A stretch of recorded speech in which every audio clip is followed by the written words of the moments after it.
Béni soit le Seigneur, car son amour est grand. Béni soit le Seigneur,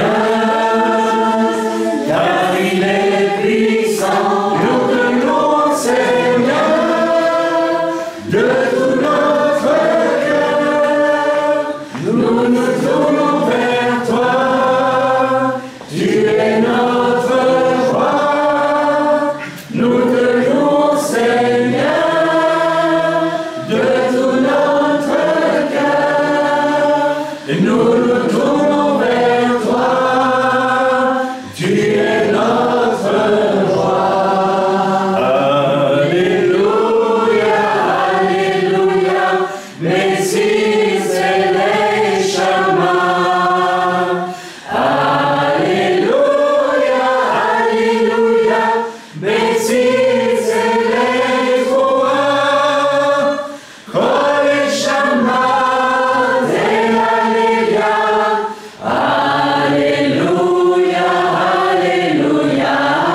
Oh, les chemins, et Alléluia, Alléluia, Alléluia, Alléluia. Louange à l'Éternel. Alléluia, Alléluia, gloire au Dieu d'Israël. Gai tambourin, cymbales sonores, retentissez en son honneur. Et vous humains, dites encore, gloire au grand Dieu sauveur.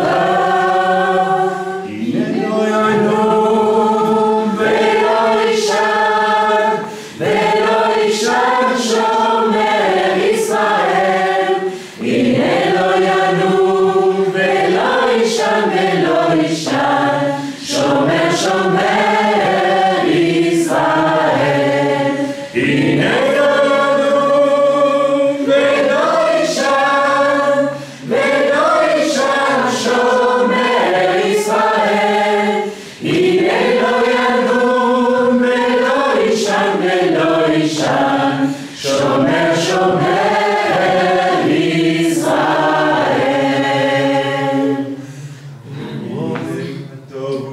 Manaim, Shevet Avim Gam Yachad.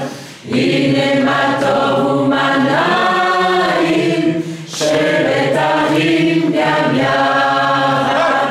Hine ma tov, Shevet Avim Gam Yachad. Hine ma tov, Shevet Avim Gam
Amen. Amen. On a un programme chargé ce matin, alors on va aller dans la... On a de la joie, hein? Amen. Amen. On a de la joie. Réjouissons-nous dans le Seigneur, mais réjouissons-nous du fond du cœur. Vous savez qu'il y a plusieurs manières de se réjouir. Hein. Il y a une façon spirituelle, intérieure, qui peut s'exprimer par la joie extérieure. Il y a aussi une façon extérieure, charnelle, qui démontre qu'on ne se réjouit pas vraiment à l'intérieur. Donc c'est à nous, à chacun, de voir un peu où on est. Hein. Est-ce que je suis... Voilà. Bien. Je ne vais pas rentrer dans ce sujet. C'est un sujet, la louange. La louange, c'est d'abord un état du cœur, un état de sérénité, de la paix que le Seigneur nous a donnée, et qui doit s'exprimer d'une façon... C'est pour ça que je demandais à un moment donné de rentrer un peu dans vous-même, de ne pas être trop... D'accord. Autrement, vous savez, quand j'allais en Afrique, j'étais beaucoup en Afrique, en fait une fois par an à peu près, j'ai vu des réunions où j'ai vu des gens taper les tam-tams, crier, tout ça. Parfois je me demandais, mais pourquoi tous? Est-ce que ça correspond vraiment à... Alors, souvent c'est le cas, ça correspondait à ce qu'il y a à l'intérieur. Mais parfois ça vient de l'expression corporelle, on dirait. Hein. On a ça dans nos assemblées aussi, hein, où on sent la louange, mes amis, est quelque chose qui doit ne pas être l'occasion d'un défoulement. C'est pas ça. Il y a les clubs de jazz, de rock and roll pour ça. Mais ça doit être le reflet d'un cœur qui loue le Seigneur. Donc on peut louer de tout notre cœur et être paisible à l'intérieur et penser à Dieu, et pas penser à « Waouh, salut !» n'est-ce pas? Réfléchissez à ça, c'est important. C'est important parce que relisez le livre d'Arthur Katz, le livre d'Arthur Katz, notre ami qui est retenu auprès du Seigneur et qui a dit dans certaines réunions, il voyait la louange, n'est-ce pas, avec tout ce décorum et tout ce clinquant.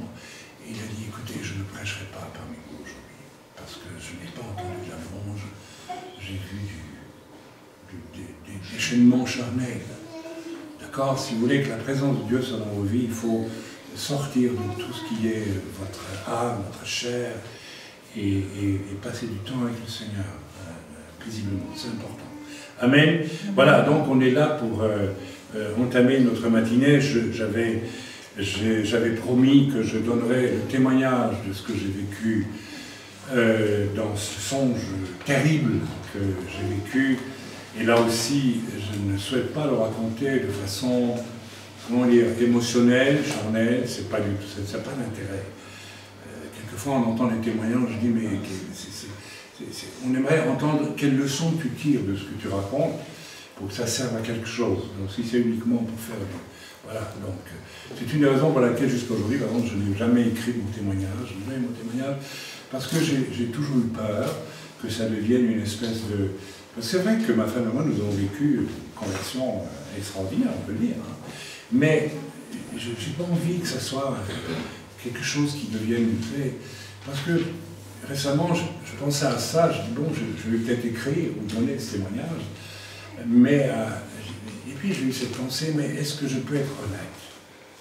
C'est-à-dire, si je dis toutes les merveilles que Dieu a faites pour moi, pour beaucoup de gens, ça peut être interprété, c'est les merveilles de Chaim Weiss, ce que je veux dire. Et c'est pas mes merveilles à moi, parce que si je dois dire ma vérité à moi, je dois dire aussi tous les péchés dans lesquels j'ai vécu. Et là, c'est peut-être pas aussi évident. Hein, vous voyez ce que je veux dire par là? Donc, je vais vous parler quand même de cette vision horrible, ce cauchemar horrible que j'ai eu, parce que pour essayer d'en tirer la leçon profonde. Et je crois qu'il faut le faire. J'ai d'abord refusé de le faire, voilà, et puis j'ai beaucoup prié, j'ai réfléchi, et je suis passé dans le Seigneur, donc je vais le faire. Donc je vais te demander, malheureusement, qu'on fasse sortir les enfants, si c'est possible. Ça ne vous dérange pas? Peut-être que, peut-être Sarah, tu prends Johnny et la petite, parce que je ne peux pas raconter ça pour les enfants, c'est pas possible. Je peux pas. Donc, voilà. C'est difficile, c'est délicat, mais je ne peux pas, honnêtement, parler de ça pour nos enfants, parce que je serai délicat dans mes mots, mais je serai obligé de dire quand même les choses telles qu'elles sont. Alors vous, adultes, vous pouvez le comprendre, et vous devez le comprendre, pour comprendre ce que Dieu est en train de faire en France. Okay. Donc, voilà, je voulais, avant de vous donner ce témoignage, je voulais peut-être ouvrir alors, qu'est-ce qui s'est passé, qu'est-ce qui se passe à partir du moment où cette église emblématique, quand même, brûle à Paris. Est-ce que c'est juste un accident? Est-ce que c'est autre chose? Il y a bien sûr toute autre chose derrière ça. Tout d'abord, notons-le, eh bien, pardonnez-moi, je vais boire un petit coup parce que j'ai très soif, et c'est pas seulement... voilà.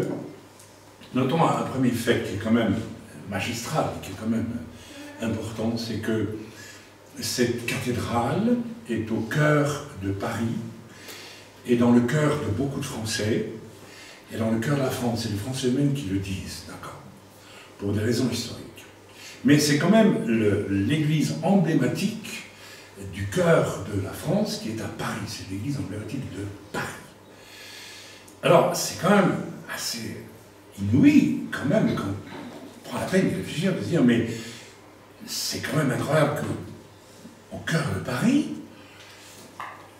capitale d'un pays qui s'est dit judéo-chrétien pendant des siècles, ce n'est pas une cathédrale en l'honneur de Jésus-Christ qui est désignée, mais d'une simple femme qu'on a, via le concile d'Éphèse en l'an 400 et quelques, et qui a marqué, à mon avis, le début du grand remplacement subtil mais réel de la royauté de Yeshua, de Jésus-Christ, qui est le seul qui nous sauve, par une royauté unique de la Reine du Ciel, qui est un vieux principe qui prend sa source à la chute. Je ne vais pas revenir dessus aujourd'hui, c'est trop long, mais je vous ai déjà enseigné longuement là-dessus.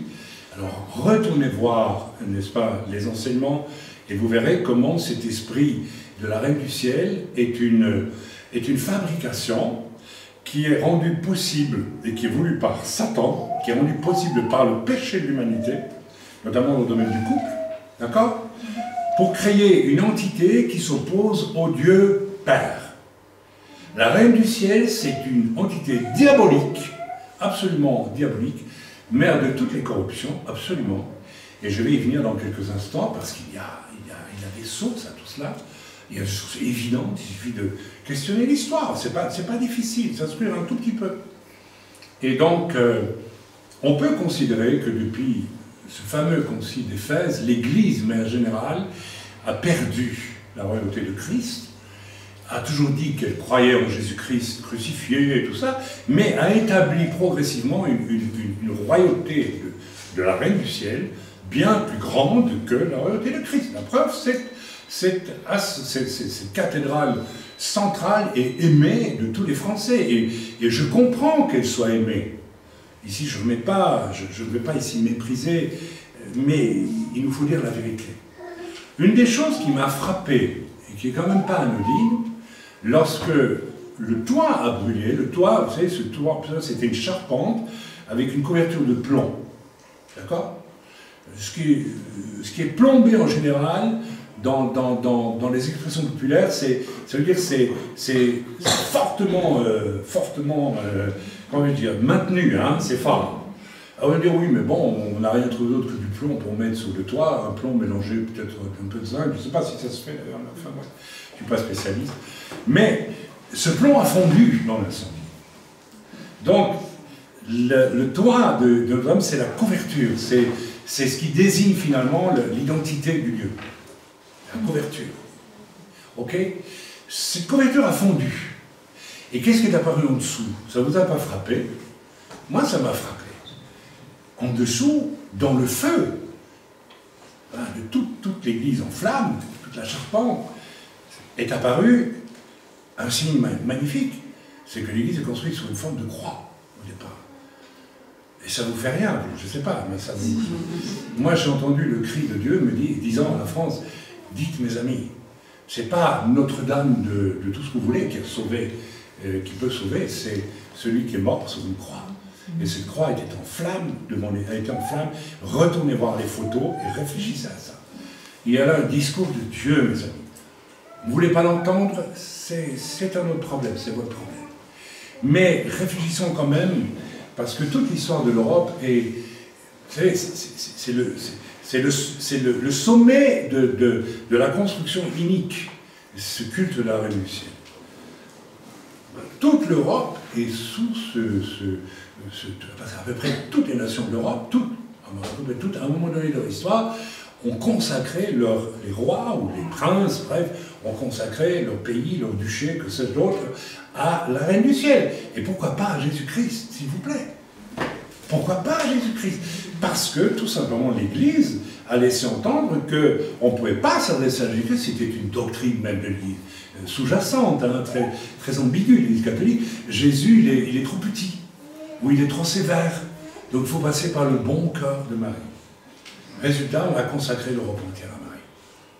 Alors qu'au départ, l'Europe a été visitée par des évangélistes dans les premiers siècles de l'Église qui ont annoncé Jésus-Christ comme sauveur et comme Seigneur. Vous vous rendez compte que la falsification est énorme là. Il y a quelque chose de gadol, comme on dit en hébreu, d'énorme. C'est pas n'importe quoi. Ok. Alors du Portugal jusqu'à l'Oural, je peux vous garantir que tout a été voilé à la reine du ciel. C'est encore pire dans les pays slaves. C'est encore pire dans les pays slaves. Puisque lorsque j'étais en Ukraine l'année dernière ou l'année avant, il y a un pasteur qui m'a dit, mais dans vos Bibles à vous, parce qu'eux, ils ont des traductions, les Bibles de l'Église orthodoxe russe, d'accord? Certains, on commence à avoir d'autres traductions. Il dit, qu'est-ce qui est écrit dans le Cantique de Marie? Donc, dans le grec, quand on lit, tu seras nommé, tu es bien heureuse, etc. Hein, voilà, tu es bien heureuse parce que voilà, une grâce t'a été faite. C'est tout ce qui est écrit. Vous savez que dans la traduction orthodoxe, ce qui est traduit, c'est pas une grâce a été faite. Toutes les nations te dévoueront un culte pour l'éternité, quelque chose de genre. Carrément, on y va. C'est de cet ordre-là. Mais c'est un mensonge. Mais ce n'est même pas écrit en grec, c'est faux. Mais vous voyez, on peut arriver à... Vous savez, ça nous introduit dans une dimension extrêmement importante. À partir du moment où on quitte le plan de la foi, stricto sensus, la foi, avec un cœur d'enfant, on reste attaché à la parole de Dieu, le diable peut venir nous fourguer sa marchandise via le religieux. Et les gens tombent dans le panneau, vous savez. J'espère que vous comprenez ce que je suis en train de vous dire. Nous pouvons être à tout moment atteints par des virus religieux de toutes sortes. Tout ce que vous ajoutez à la parole de Dieu, c'est par là que le diable entre pour inventer une nouvelle religion. Et on est en plein dedans aujourd'hui. Et Jésus nous a prévenus, et Paul nous a prévenus, tout le monde nous a prévenus. Il viendra des faux docteurs. Alors c'est quoi un faux docteur? C'est quelqu'un qui ajoute à l'écriture quelque chose qui ne s'y trouve pas parce que ça l'arrange, ça lui plaît. Alors les types, les évêques, je ne sais pas qui ils étaient, qui à Éphèse, dans l'endroit même où Paul a combattu la Diane d'Éphèse, dont le culte, dit Paul, était sur toute la terre, c'était un avatar de la reine du ciel, n'est-ce pas, dans le visible. Je ne vais pas entrer dans les détails.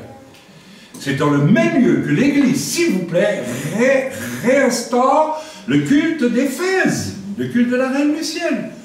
Marie devient Théotokos, mère de Dieu. C'est un mensonge. Mais ça plaisait peut-être à certains qui avaient une certaine addiction à leur moment, ou bien qui étaient célibataires par la force des choses, parce que, voilà, pour diverses raisons, je ne rentre pas dans les détails, mais vous voyez comme facilement on peut fausser, quitter le plan de l'écriture pour inventer autre chose. Et ça peut avoir des conséquences pendant des siècles. Ça a eu des conséquences pendant des siècles. Parce qu'une fois que cette Église qui révère Marie s'est installée au pouvoir, et n'a pas cessé de vouloir le pouvoir, de corrompre les rois eux-mêmes, elle a aussi combattu, massacré tous ceux qui voulaient vivre selon la Bible, et rien que la Bible. Et qui ont raison. Il faut ouvrir les yeux. C'est en France qu'on a le plus combattu les réveils, les vrais réveils. La France a probablement été la terre d'Europe qui a connu les plus grands réveils. Jean Valdo, à Lyon, ok, les cathares avant, je sais, il y avait des problèmes doctrinaux peut-être, mais ce n'est pas une raison pour les massacrer, les brûler. C'est une question de pouvoir, tout ça, c'est pas une question de foi. On connaît tout ça. Les protestants ensuite, 4 siècles à peu près de persécution. On connaît l'histoire, pourquoi? Pourquoi? Et aujourd'hui, voilà, on est tous copains. Attends, on est tous copains. Ça veut dire quoi? Ça ne veut plus rien dire. Amen. Donc je reviens sur Notre-Dame de Paris. Alors, il y a des... Voilà, donc je vous l'ai dit, pourquoi, on va sur la question, pourquoi a-t-on fait de l'église centrale et révérée comme telle à Paris, qui est la capitale de tout un pays qu'on appelle la France, a-t-on fait une cathédrale en l'honneur d'une femme dont la Bible nous dit qu'elle a été choisie par Dieu pour recevoir en son sein, sans l'intervention d'un homme, le Messie, donc le Fils de Dieu. Pourquoi? Pourquoi, n'est-ce pas? Alors que toute l'Écriture, depuis le moment de la chute, un peu après, qu'Abel va offrir un agneau en sacrifice à l'Éternel, annonçant ainsi l'agneau de Dieu qui va venir pour donner sa vie, et qui va être sur le trône, on le voit dans l'Apocalypse, et qui est le seul digne d'ouvrir les sceaux du jugement de Dieu. C'est pas Marie qui ouvre les sceaux du jugement de Dieu dans l'Apocalypse, c'est Jésus, c'est Yeshua, et personne d'autre. Et ces jugements ne sont pas des signes de la colère de Dieu. Vous savez, comme on a tellement dit aux chrétiens catholiques pendant des siècles, ne dit pas le contraire, c'est dit, ça a été dit, que Jésus était trop dur, Dieu est trop dur, il faut passer, Marie, elle va attendrir le steak. Mais c'est ça. C'est une brave femme, vous comprenez? Donc une femme est plus grande dans son amour que le Dieu d'amour, bien sûr. Vous vous rendez compte? Est-ce que vous réalisez l'iniquité qui se trouve derrière ce discours? C'est gravissime. Et tout ce qui a été construit sur cette fausse religion a eu des effets terrifiants sur toute la population, d'une façon incroyable. Je vais y venir. Quand je vous raconterai le son de Dieu, vous comprendrez. Pourquoi est-ce qu'en France, il y a une telle addiction à l'impureté sexuelle? Parce qu'il y a une addiction. Elle est grande. Je ne dis pas qu'on ne fait pas de péché sexuel en Allemagne, en Belgique, en Angleterre. On en fait aussi. Mais au moins, plus ou moins, dans ces pays-là, on en a honte. Et on le cache. Vous êtes d'accord avec moi? Il y en a partout. C'est pas la France, on ne pêche plus. En France, on se vante. On en est fiers. La France est le seul pays au monde qui a produit, n'est-ce pas, une philosophie qu'on appelle le fait libertaire, et d'être fier de conquérir des femmes, et de coucher avec elles. Et même oui, bien sûr, on n'entend jamais une émission, ni de radio, ni de télévision, sans qu'il y ait quelqu'un qui lâche une chose. Les femmes aussi, elles rient sous cap, mais elles rient quand même. Je suis désolé, c'est une réalité française. Et ça vient d'où? La source, elle est là, dans cette idolâtrie de la Reine du Ciel, parce qu'il y a un rapport entre les deux, croyez-moi. Est-ce que vous ne trouvez pas bizarre que soudain, dans le même temps, les scandales de l'Église catholique romaine viennent à la surface comme ils viennent aujourd'hui? Pourquoi vous croyez? Et c'est des scandales quoi? Sexuels, mes amis. Ok. Alors, je sais, pour beaucoup de Français, même des grands hommes français, on célébrait finalement un culte culturel à Notre-Dame de Paris. Alors on pense tous à Victor Hugo, bien sûr. Ah, Victor Hugo. Sauf qu'en mourant, Victor Hugo a dit « Je rentre dans les ténèbres ». Vous savez ça? Sauf que Victor Hugo faisait appeler les esprits, n'est-ce pas, sauf que Victor Hugo, je l'ai vu hier, n'est-ce pas, la France est en train de restaurer la maison de Victor Hugo à Guernesey, et c'est pas moi qui le dis, hein, le journaliste dit ce qu'on a restauré, c'était la maison d'un fou. Un fou. D'un gars tellement parti dans ses rêves, dans ses machins, dans ses trucs. Et il occupait les 90% de la maison pour sa folie, avec son salon de ceci, son salon de cela. Et sa femme et ses enfants étaient confinés dans des pièces insalubres et humides. C'est ça le génie de la France, l'intellectuel de la France. Voilà la vérité. Mais lui, il a écrit Notre-Dame de Paris. Alors tout le monde... Alors, je sais que il a écrit Les Misérables aussi. Mais où est qu'est-ce qui est vrai dans tout ça? qu'est-ce qui peut s'être jugé à la lumière de l'écriture? D'accord? La France a produit des grands poètes.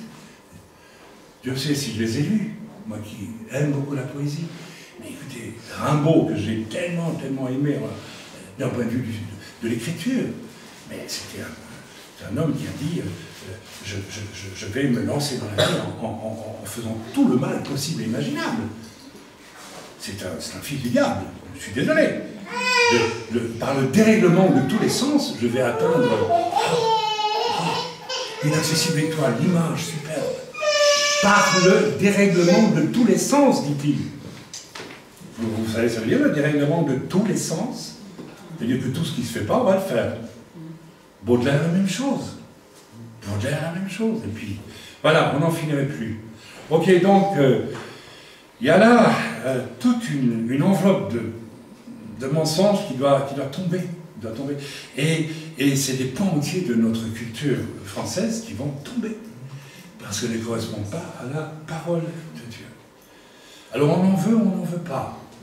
Mais quand vous venez au Seigneur, est-ce que Dieu ne vous demande pas d'abandonner beaucoup de choses qui ne sont pas la gloire de Dieu dans votre vie?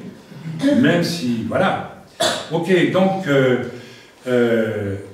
avant de venir au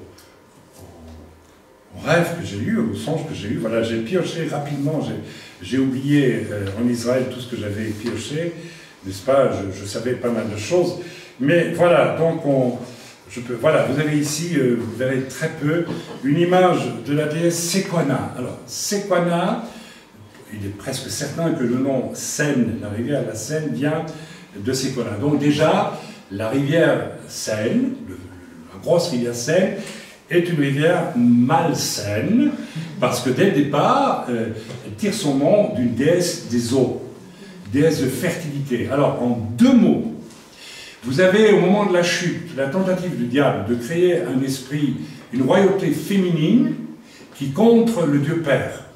Ça va se répercuter sur la terre par ce qu'on appelle le culte des déesses terre-mère.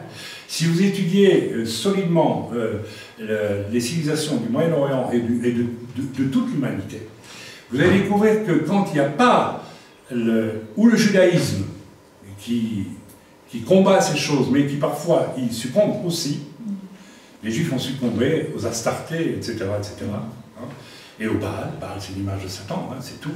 Mais là où il y a le vrai christianisme, automatiquement ces choses sont rejetées. Alors, c'est quoi ces déesses ternaires? Eh bien, c'est la femme considérée comme celle qui donne la vie.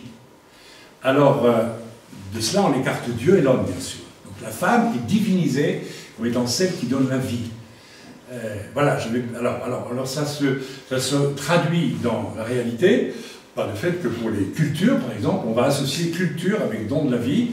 Donc, on va rendre les cultes à une déesse terre-mère, puisque c'est elle qui donne la vie, soi-disant, mais pour que la vie soit là, le ventre, pendant 9 mois, il faut une semence d'homme, et il faut Dieu aussi qui décide de donner la vie.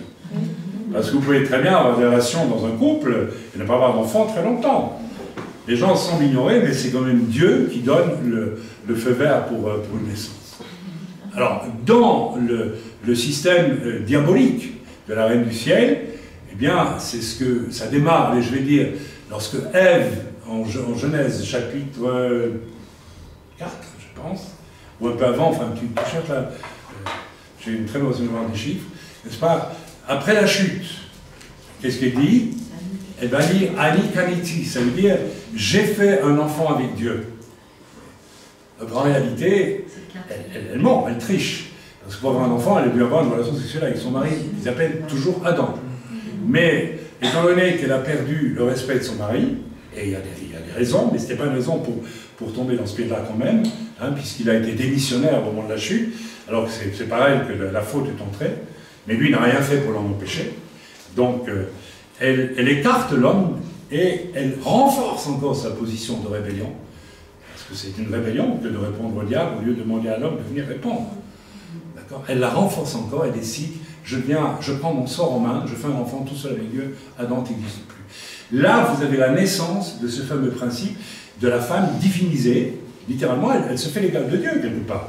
Elle fait un partenariat avec Dieu quand elle dit Anikaniti. Je ne sais pas si vous saisissez la signification de tout ça, la force de tout ça. Vous savez, j'ai même étudié des écrits d'archéologues juifs, israéliens, qui disent que c'est considéré comme le premier acte de sorcellerie dans l'histoire de l'humanité. C'est-à-dire de manipulation de la vérité. On le retrouve aujourd'hui. Un des problèmes qu'on retrouve quelquefois dans certains couples, c'est qu'une fois qu'il y a un enfant, le mari n'existe plus. La femme est focalisée juste sur l'enfant. Ah oui, ça n'arrive pas? Ça arrive souvent. Alors que, quand il y a un enfant, ton mari garde la première place dans ta relation, l'enfant vient après. Ah, c'est dur, hein? 9 mois je l'ai porté, et puis les sentiments et tout ça. Mais ça peut aller très loin, vous savez. Ma femme a écrit un très très beau document là-dessus, je vous recommande de lire de temps en temps. Bon, on en vient à ce que je disais donc, au début, parce qu'il faut on essaie d'avancer. Donc, les déesses ternaires, ok? Donc, dans toutes les cultures, on en trouve la trace. C'est les fameuses Vénus de Winnetorf. Vous avez déjà vu ça? Donc, ça remonte au temps préhistorique, là. En fait, ça remonte au moment de la chute, ça a commencé. D'accord? Le premier à avoir donné un culte à une déesse ternaire, c'est qui? Ben, c'est Caïn. Mais évidemment que c'est Caïn. Pourquoi Dieu rejette son offrande? Pour plusieurs raisons. Mais une des raisons, c'est qu'au fond, Dieu connaît son cœur. Si elle fait Pessah, il était exclu de l'église tout de suite, lui. Il a dit, c'est pas à moi que tu fais cette offrande, c'est à ta mère. Parce que tu appartiens à ta mère. Le mot Caïn veut dire ça vient de Anikaniti, j'ai acquis. Ève, j'ai acquis à Dieu, j'ai pris à Dieu, Adam dégage, j'ai pris un enfant à Dieu. Donc l'enfant lui appartient à elle. Qu'est-ce que vous voulez que cet enfant ait une identité autre que d'appartenir à sa mère? Donc quand il va faire un culte à l'Éternel, en fait il le fait du fond du cœur, il le fait à la seule personne à qui il appartient, il le fait à sa mère. C'est pour ça que Dieu va, en partie d'ailleurs, une des raisons pour lesquelles Dieu va rejeter son offrande. Et c'est une des raisons pour laquelle il ne pourra jamais se repentir de tout ce qui va s'en suivre. Parce qu'en fait il n'appartient pas à Dieu. Il aurait dû tuer l'image de sa mère dominatrice, ici, il aurait dû la détruire et venir à l'Éternel. Et il ne l'a pas fait. Et je peux vous dire une chose. Dans le domaine du couple, j'ai dû moi-même faire le point un jour dans ma vie et me rendre compte que ma mère était un obstacle. Ma propre mère, que j'aime, était un obstacle psychique entre moi et ma propre femme. Ah oui, oui, oui. Il faut avoir le courage de voir en face. Parce que tous nous sommes élevés dans des couples avec des pères démissionnaires, d'une façon ou d'une autre, et des mères très possessives. On rit souvent quand on parle de la mère juive, mais vous savez, la mère juive, c'est pas une bonne chose, hein. Il y a des mères juives qui, à 97 ans, veulent encore gérer la vie de leur fils qui en a 70. J'en sais quelque chose. Alors on rit avec ça, on fait des blagues avec ça, mais il y a un malaise là, il y a quelque chose qui n'est pas juste, quelque chose qui n'est pas bon. Amen. Ça nous a conduit à admettre, pour des raisons, je sais, je connais lesquelles, que la judéité se transmet par la mère. C'est faux. C'est d'abord par le père. Je suis désolé. Ah ben oui, mais voyez tous les égarements possibles. Bien, j'en ai dit assez, donc les déesses ternaires. Il y avait parmi une multitude de déesses ternaires ici en Gaule, il y en avait partout, il y en avait probablement ici. Alors, l'Église catholique, à un moment donné, n'était plus cette Église, enfin l'Église, en tout cas, à un moment donné, a perdu peu à peu le contact avec la vérité de l'Écriture, et donc a proposé ce qu'on appelle un syncrétisme. Alors j'imagine, n'est-ce pas, dans cette région-ci, hein, très isolée, eh bien, lorsque les missionnaires sont arrivés et ils ont vu que les paysans avaient un culte à une déesse ternaire quelconque, ils lui ont dit, écoute, vous laissez de côté vos déesses ternaires, vous mettez Marie à la place, c'est la même chose. Et ici, dans la région, les gens, ils vous disent, nous, on est communistes et on prie Marie. C'est tout. Jésus ne connaît pas. Jésus, je ne veux pas. C'est incroyable. Et c'est pas qu'ici. Et il a fallu combattre dans la prière des années et des années et des années pour abattre cet esprit mauvais, impur, n'est-ce pas, avec tous les succès d'année, parce qu'il y a des succès d'année, c'est pas seulement juste une belle apparence pieuse qu'on vous montre, parce que derrière, il y a tellement de choses à vous dire là-dessus. Mais bon, je n'ai pas le temps. Alors, je vais vous expliquer, voilà, donc, vous expliquer un petit peu mon songe, mais avant cela, je ne sais pas par où commencer, parce que je voudrais être extrêmement clair et pas me perdre dans trop de choses. Mais je vais commencer par le songe. Et non, mais attendez, je vais peut-être vous lire 2-3 petites choses qui vont vous amuser. Vous amuser ou pas vous amuser. Non, vos ancêtres, les Gaulois, les Celtes. Mais retenez ceci, c'est que la consécration du ciel est antérieure au monde celte. Ça a commencé dès la chute, en fait. Donc, dans la préhistoire, on trouve déjà tous les ingrédients dans la du ciel. D'ailleurs, le druidisme n'était pas un fait gaulois. Les druides, la région druide, c'était déjà quelque chose qui existait avant les Gaulois dans la préhistoire. Donc les Gaulois qui sont arrivés, les Celtes qui sont arrivés en France, n'est-ce pas, on appelle ça la période de la Tène, si j'ai bon souvenir, en archéologie, n'est-ce pas, n'ont fait que reprendre le flambeau, les druides ont gardé leur pouvoir. Ces gens avaient une puissance exceptionnelle dans le domaine occulte. Ils étaient des grands adorateurs du diable, de la Reine du Ciel et de tous ses avatars, c'est-à-dire toutes les déesses ternaires, il y en avait plein. Alors, regardez, dans le panthéon celte, il y a des choses incroyables. J'ai lu ça à toute vitesse ce matin. Il y a une flopée de dieux, et retenez, il y avait notamment une, je n'ai pas retrouvé la référence, mais je l'avais trouvé à Jérusalem, il y avait au moins une vingtaine de divinités qu'on appelait des nymphes. C'est l'équivalent qu'on appelle des sirènes des eaux. Vous savez, en Afrique, on connaît ça très bien, les sirènes des eaux. J'en parlerai courtement, j'en parle rapidement. Les sirènes des eaux, ce sont ces démons et qui se déguisent en femmes et qui viennent jusque dans les assemblées chrétiennes et qui arrivent à emmener des hommes. Et attention, c'est réel. C'est pas à les sortir de l'église, à les emmener au fond de l'eau. Et c'est pour ça que j'ai voulu que les enfants se retirent, et à avoir des relations sexuelles avec ces hommes. C'est totalement démoniaque, de manière à enfanter de nouvelles sirènes, quelque chose de cet ordre-là. C'est quelque chose de vrai. J'ai été moi-même, n'est-ce pas, attaqué un jour, et ça m'a permis de comprendre que c'était vrai. Parce que nous, occidentaux, nous sommes un peu trop rationnels, et quand on nous parle en Afrique de ce qui se passe, beaucoup de missionnaires, on pouvait fermer les yeux, ne pas le voir. En réalité, il faut tout voir. Et quand on voit tout, effectivement, il y a des hommes qui se transforment en souris, il y a des hommes qui se transforment en crocodile, il y a des hommes qui se transforment en panthère, je vous fais la liste jusque demain, il y a de tout. Alors, Sirène des eaux, un jour j'étais donc en mission là-bas pour les assemblées de Dieu, j'étais hébergé chez un ami, secrétaire national des ADD là-bas, et donc il était parti pour un enterrement, donc j'étais seul chez lui, avec sa femme et sa fille, et bon, mais bon, voilà, c'était pas un problème, c'était exceptionnel, bon, voilà. Et vers 5 heures du soir, sa fille est venue me trouver, donc j'étais dans une aile, c'était une propriété, hein, donc j'étais à part dans une aile, et elle me dit, écoutez, il y a une sœur chrétienne qui veut vous voir, et j'ai eu un malaise tout de suite, parce que normalement, il prenait des rendez-vous, vous voyez, et là, elle n'a pas pris de rendez-vous. Alors j'ai eu un malaise, j'ai dit, tiens, c'est bizarre, pourquoi elle vient comme ça, pour point. Et je lui ai dit, écoute, va lui dire, alors je prie, ça me dit, va lui dire qu'elle prenne rendez-vous. Mais pour prendre rendez-vous, elle devait s'adresser au pasteur, et puis venir vers moi. Et elle ne voulait pas, parce que le pasteur aurait discerné très vite pour ce qu'elle était. C'était une sirène des eaux, c'était une sorcière, qui sortait de l'eau. Ne demandez pas, c'est comme ça. Alors, elle a insisté, finalement, j'ai dit, Seigneur, écoute, vas-y, tu verras, ça te fera une expérience. C'est ce que j'ai ressenti. Alors je suis trouvé en face d'elle, alors c'est une gentille chrétienne avec une Bible sous le bras, s'il vous plaît.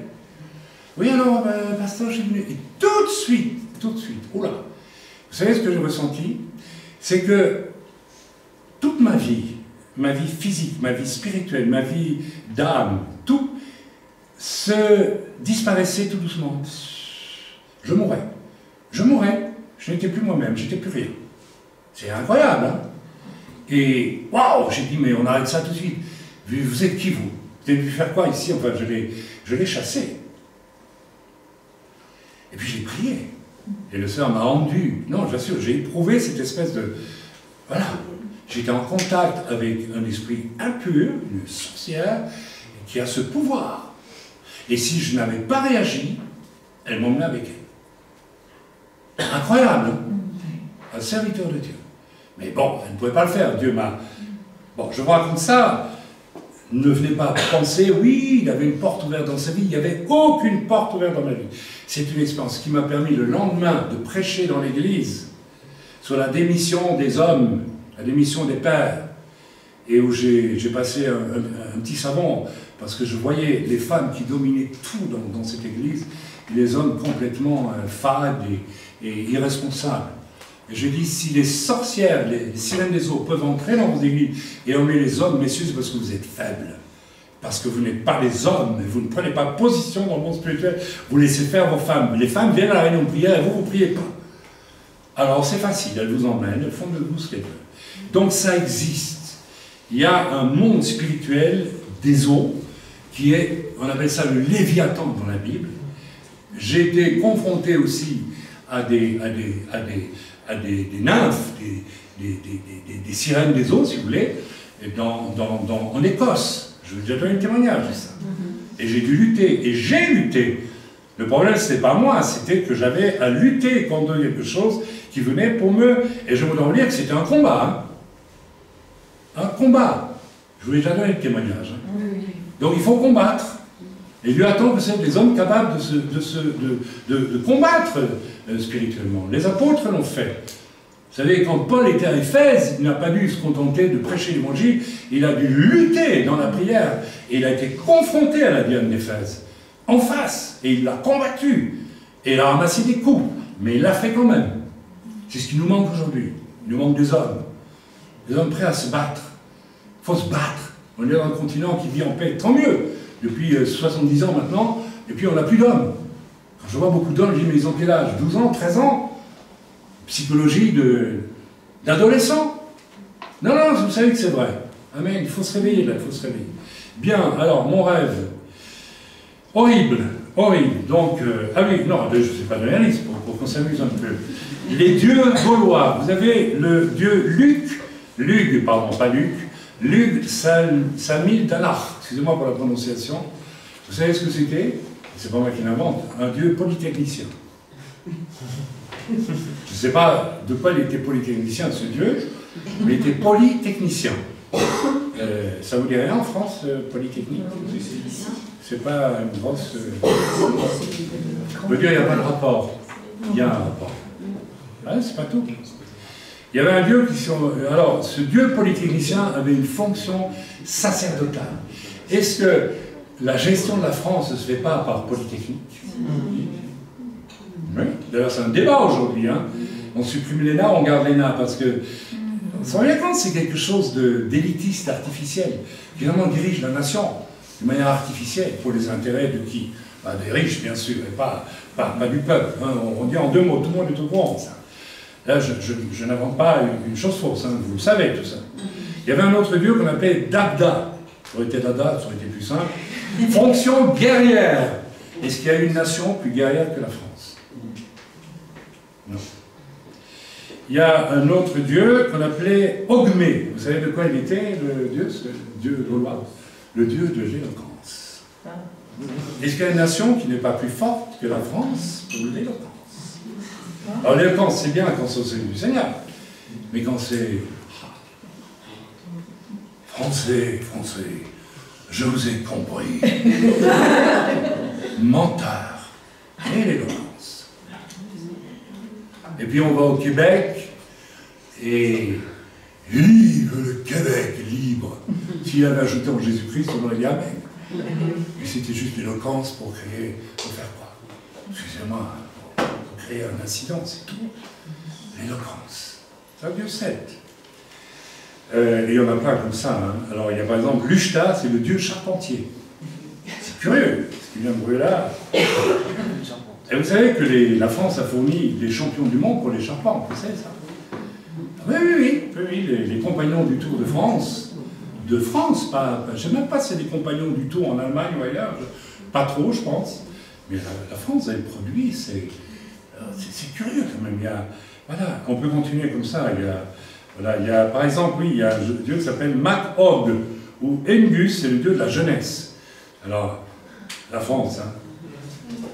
C'est ma première surprise partie. Tout ce côté, vive la jeunesse, on rigole, on s'amuse, allez, on fait la fête. C'est très français, ça, mes amis. Non, mais vous réalisez. Mais tout ça vient de dieux celtes que vos ancêtres ont adoré, ont pratiqué. Et ils forment une couronne spirituelle sur votre nation. Et on pourrait aller très loin. Hein. Voilà, vous avez Brigitte, déesse des poètes. Des poètes. Est-ce qu'il y a une nation qui s'est plus illustrée? L'Allemagne aussi. Hein. Voilà. Et enfin, on ne va pas rentrer dans les détails. Voilà, voilà, on peut. Alors, il y en a plein d'autres, hein, mais je passe surtout. Allez, j'y viens à mon fameux rêve. Alors, attention, parce que c'est un rêve qui concerne aussi la Méditerranée, où vous vous trouvez. C'est pas un hasard. Donc, Notre-Dame brûle, et je me réveille vraiment, le Seigneur me réveille au dernier moment d'un cauchemar, d'un rêve, d'un songe en fait, absolument horrible. Et je suis traumatisé, d'abord parce que j'ai rêvé, parce que c'était quelque chose de très violent vis-à-vis de moi, et de très impur. Or, je pense que nous sommes des gens propres de ce point de vue-là, ma femme et moi, et donc j'ai dû digérer le rêve que j'ai fait, qui était abject, et réaliser, dans le deuxième temps, très vite, le Seigneur m'a dit, mais je te parle à travers ce songe. Non, tu dois le dire. Alors, c'était quoi le songe? J'étais en train de nager dans des eaux qui ressemblaient à la Méditerranée, mais en réalité, ça concerne aussi la rivière de la Seine, qui coule à Paris. J'y viendrai dans quelques instants, je vous expliquerai pourquoi. Et là, je sens dans l'eau des pierres, et je réalise que ce sont des statues. D'abord, c'est des statues de dieux grecs. C'est comme s'il y avait sous l'eau une ville engloutie. Et je pense que ça vous concerne, vous, là, du côté de la Méditerranée, beaucoup. Et puis, ça se transforme. Je nage comme ça, et puis je touche une grosse tête ronde. Et là, quelque chose me pousse à explorer la statue qui est sous l'eau. C'est une énorme statue, c'est une femme, nue, en pierre. Et quelque chose me pousse, pas avec une idée d'impureté, mais à explorer comme un archéologue la statue. Et je commence par explorer, et j'ai accès aux formes de cette sculpture, et tout doucement je sens quelque chose m'attire, qui est impur. Ça ne me concerne pas, mais ça concerne cette statue dans l'eau. Et ça aboutit, mais alors là, c'est atroce, à quelque chose qui me dit, aie une relation, vous voyez que c'est choquant, je ne vais pas parler de ça dans les enfants, avec cette statue, une relation, voilà, vous avez compris. Et à ce moment-là, le Saint-Esprit me réveille, et je me dis, mais qu'est-ce que c'est que cette horreur? Qu'est-ce que c'est que ce cauchemar? Alors, je me dis, calme-toi, je viens de te parler. C'est exactement l'esprit que je commence à détruire en France. C'est l'esprit que je vais détruire en France. L'addiction pécheresse à la sexualité est typiquement une conséquence du non-enseignement de la parole de Dieu, n'est-ce pas? Christ a été impeccable de ce point de vue-là. Marie, bon, ben, elle était bien, c'est très bien, ok, elle est morte, c'est une femme, on n'en parle pas. Vous commencez à me suivre? Vous voyez où on va? Donc, le Saint-Esprit m'a réveillé parce que moi, je n'ai aucune intention de vivre ce genre d'horreur. Il m'a dit non, je t'ai fait vivre ça pour que tu perçoives ce que je vais commencer à détruire et juger en France. Alors, c'est rude, hein, c'est rude. Alors, du coup, je me suis mis à réfléchir, je me dis, mais Notre-Dame. Alors, c'est très simple, j'ai déjà enseigné là-dessus. C'est dans mes livres, vous l'avez lu.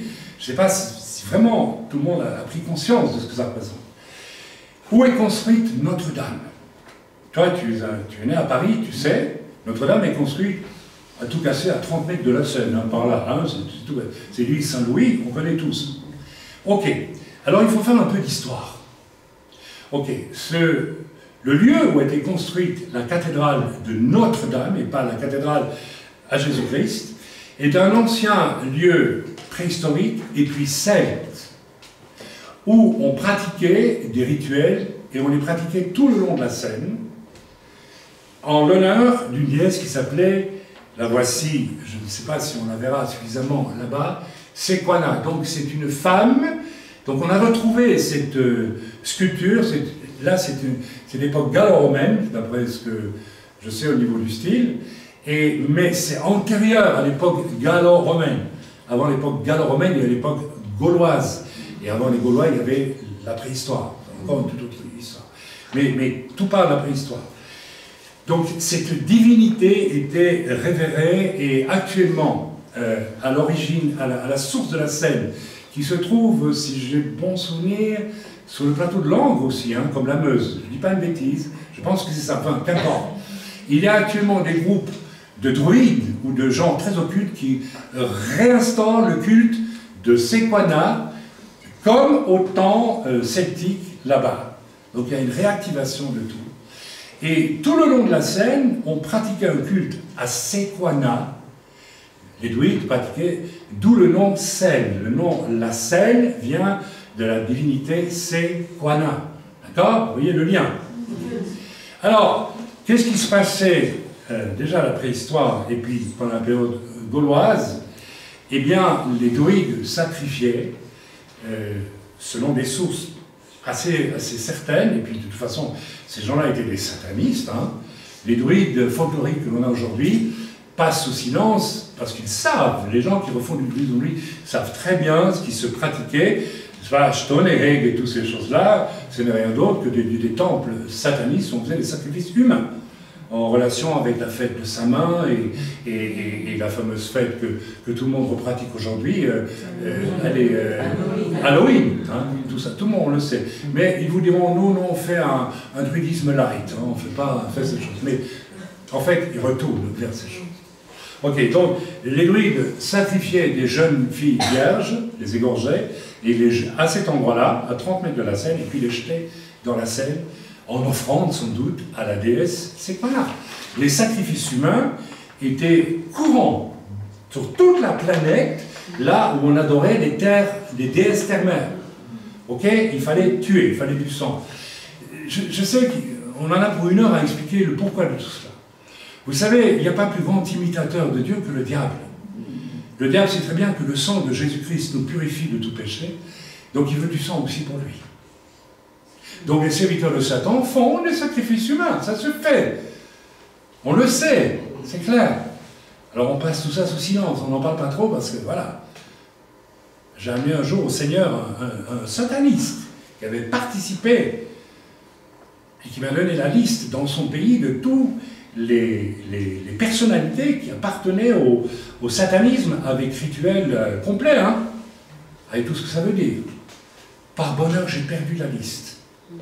Parce que si je l'avais gardé, mon devoir était de les dénoncer. Là, j'étais sûr d'être mis à mort. On m'aurait tué. Parce qu'il y avait des commissaires de police, il y avait des ministres, il y avait tout ce qu'on voulait là-dedans. Eh oui, ah ben voilà. Bien, je dis déjà des choses terribles là. Mais voilà, je n'ai pas donné de nom, hein. Mais c'est connu. Amen.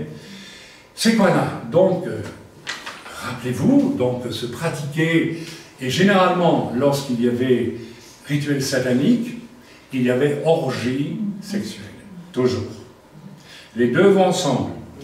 Le péché sexuel et le péché occulte vont de pair. Vous savez, vous en enseignez là-dessus. Là où il y a occultisme, il y aura fatalement débauche sexuelle. Là où il y a débauche sexuelle, il y aura fatalement occultisme. Donc c'est très clair. Toutes les personnes, même moi, j'ai touché à peu de choses avant ma conversion, mais j'ai bien vu, n'est-ce pas, le jeu de ping-pong entre le péché sexuel et l'occultisme. Même si on n'est pas intéressé par l'occultisme, on va y avoir accès, qu'on le veuille ou non, au moment où il y a du péché sexuel, etc. Donc retenez ça. Donc ce lieu était consacré à Satan, en réalité, et, n'est-ce pas, voilà, donc première consécration. Alors au Moyen-Âge, alors les Romains arrivent, ils conquièrent la Gaule, ils détruisent, enfin il y avait probablement un petit hôtel genre menhir ou je sais pas quoi, pour faire des sacrifices. Les Romains détruisent ça, et les Romains avaient compris que les druides en Gaule avaient un pouvoir politique extraordinaire, donc il fallait les réduire au maximum. C'est ce qu'ils ont fait. César en parle, je pense, même dans la guerre des Gaules. Donc, ils ont compris qu'il fallait détruire le pouvoir des druides, qui avaient un pouvoir politique énorme. Il faut savoir que les druides avaient un pouvoir plus grand que les chefs, les rois gaulois, les chefs. Donc c'était d'abord les druides, et puis, c'est marrant, on retrouve la même chose avec une église qui est au-dessus des hommes politiques, et puis le peuple en dessous. Ah, mais c'est tout ça, alors que dans l'église qui est bâtie sur l'écriture, il n'y a pas des prêtres, il y a des serviteurs. C'est pas du tout la même chose. Il n'y a pas une hiérarchie dominatrice, et puis, attends, c'est comme ça, hein. Okay. C'est pour ça que Jésus a dit aussi que nul ne vous appelle rabbin, maître. Maître, ça veut dire, toi tu sais tout, moi je sais rien. C'est toutes ces choses-là. Bon, c'est un truc. Ok. Donc, voilà. Alors, au Moyen-Âge, l'Église apostasique, ce qu'elle fait, elle construit une cathédrale et elle la consacre à qui? À la Reine du Ciel. Deuxième consécration, directe cette fois, à la Reine du Ciel. La première indirecte. D'accord, vous me suivez? La deuxième directe. Et je passe sur une multitude de choses qui sont passées dans le temps de Paris. Vous savez que la fête nationale française jusqu'à la Révolution, si je ne dis pas de bêtises, se fêtait à quelle date? Le 15 août, fête de qui? Marie. De Marie, bien sûr. Donc la France a été consacrée, notamment par Louis XIV, mais avant aussi déjà, je pense, par les rois de France, régulièrement à Marie. Alors tout ce qui s'est déroulé comme messe de mariage des rois de France, etc., s'est fait dans une cathédrale sous l'égide, je veux dire, spirituelle de Jésus-Christ, ou bien de la Reine du Ciel? De la Reine du Ciel.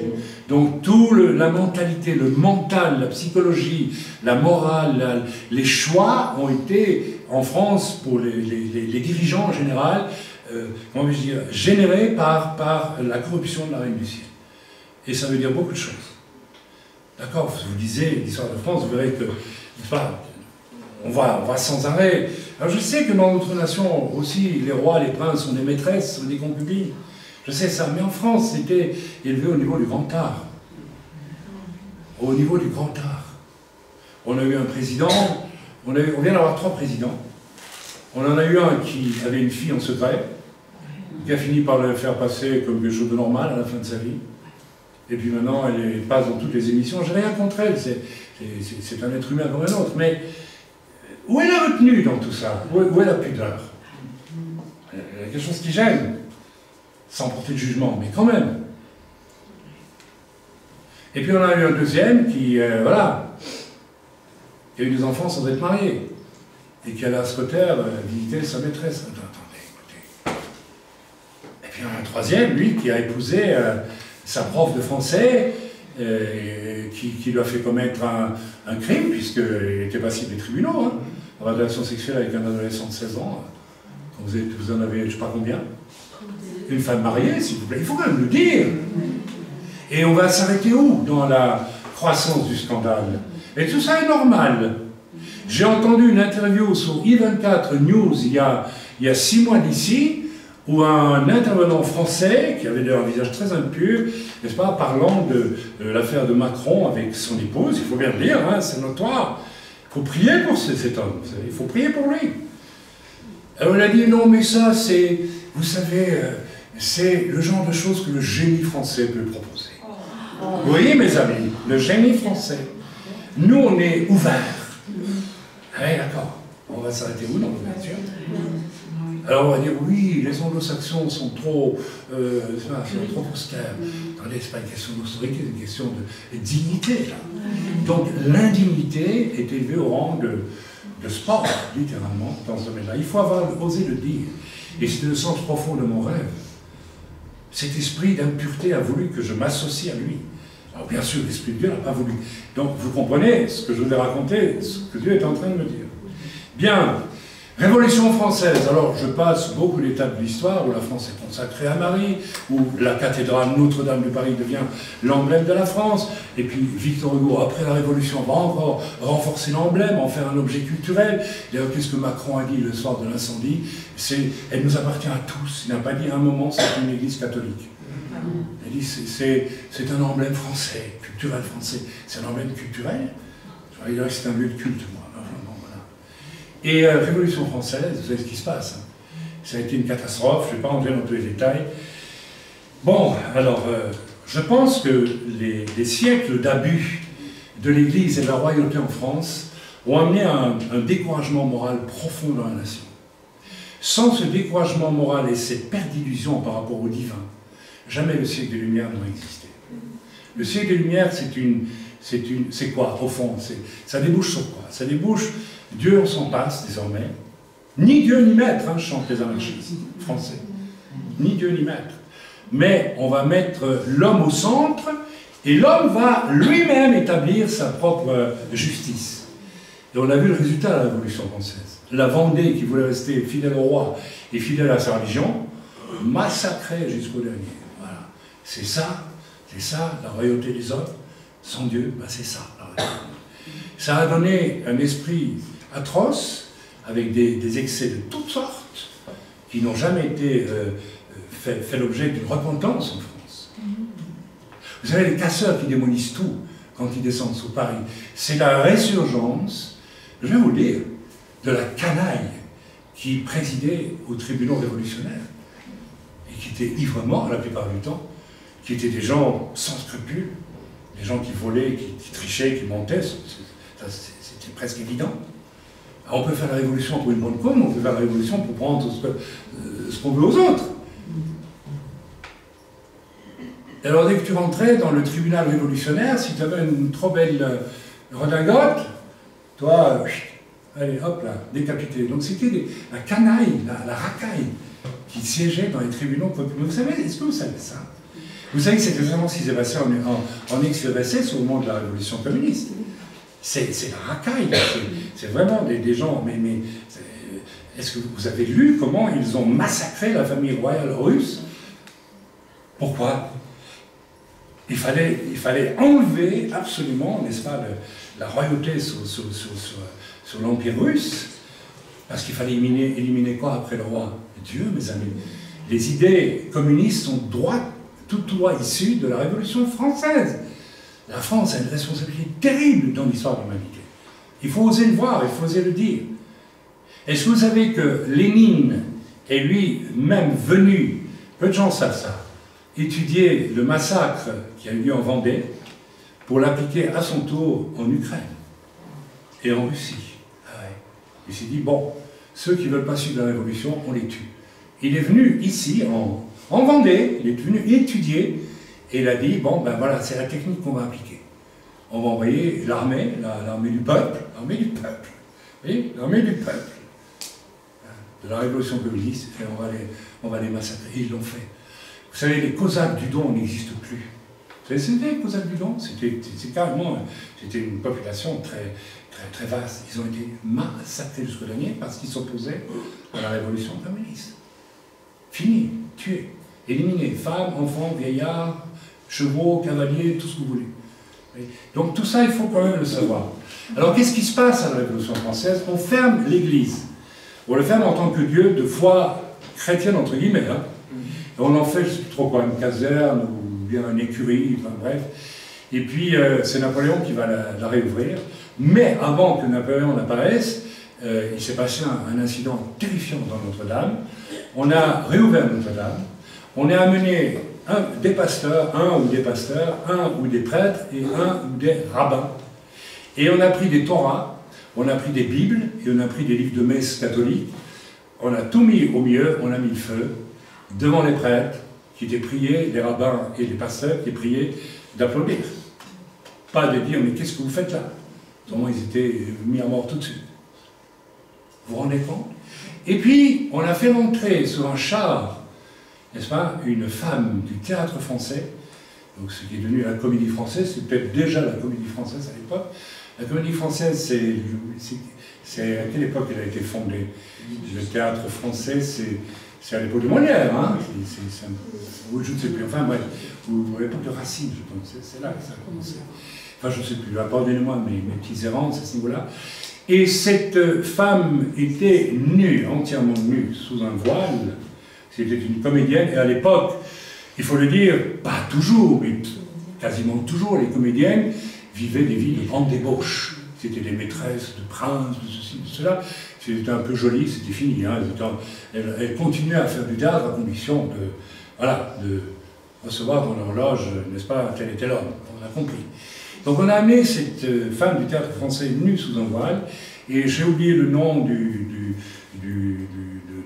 la personnalité politique française de la Révolution, qui à un moment donné a dit « il faut cesser d'adorer ce Dieu-là, de la religion, etc. » Il n'a pas complètement tort, mais c'est terrible parce que c'est à facettes multiples tout ça.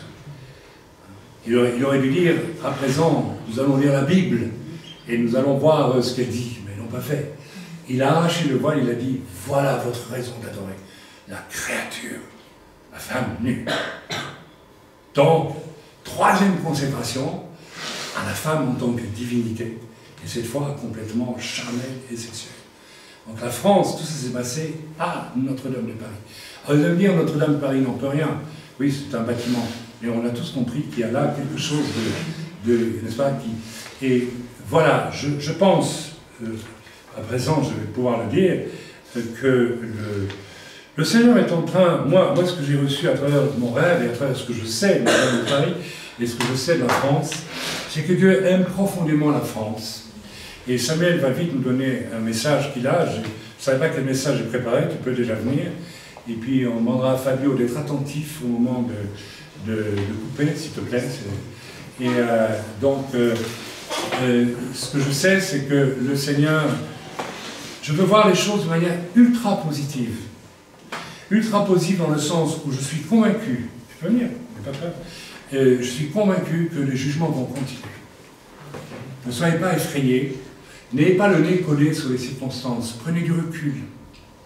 Parce que dans le même temps que les jugements, ils doivent continuer, les jugements, et ils vont continuer. Il y a beaucoup de choses qui vont être jugées, détruites. Tout ce qui est issu de ce dont je vous ai courtement parlé, parce que là j'étais le plus bref possible, je ne peux pas faire un séminaire entier sur le sujet. Peut-être que je le referai prochainement, pour aller à fond dans tout le sujet. Mais vous savez, n'oublions pas par exemple que pour l'Europe, nous avons hélas un drapeau. Et ce drapeau, qu'est-ce que c'est? C'est un prêtre catholique qui l'a dessiné il y a déjà une centaine d'années pour le proposer. Le projet de cette Europe que nous avons aujourd'hui est un vieux projet. Hein. Tout le monde a voulu la reconstituer, cette Europe romaine-là. Charlemagne a voulu le faire, il n'est pas parvenu complètement. Non, après lui, ça s'est divisé en trois. Napoléon a voulu le faire. Tout le monde a voulu faire ça. Mais si on avait fait ça sous l'égide de Jésus-Christ, ça aurait été formidable. Mais on l'a fait sous, vous connaissez le drapeau de l'Europe, le fond bleu, c'est le ciel, bien sûr, et les étoiles, c'est Marie, tout simplement. Donc, l'Europe entière est sous la gouverne de la Reine du ciel. Ok, alors, réjouissez-vous. Si Dieu commence à secouer la France, c'est qu'il a un projet neuf. Vous savez, il y a des années, j'ai été ému aux larmes au Québec. Parce que j'ai été prêché parmi les Québécois, et un jour, on m'a proposé dans une réunion, est-ce que tu veux bien laisser chanter nos jeunes filles, ce n'est pas des femmes mariées, des jeunes filles. Donc sont venues devant moi 3 ou 4 jeunes filles qui avaient 16, 17, 18 ans par là, et qui ont chanté. Et soudain, j'ai entendu dans leur voix tellement douce, tellement pure, tellement céleste. C'est beau le français, c'est une belle langue le français, n'est-ce pas? Vous savez que c'est un cadeau qu'on nous a fait. Hein.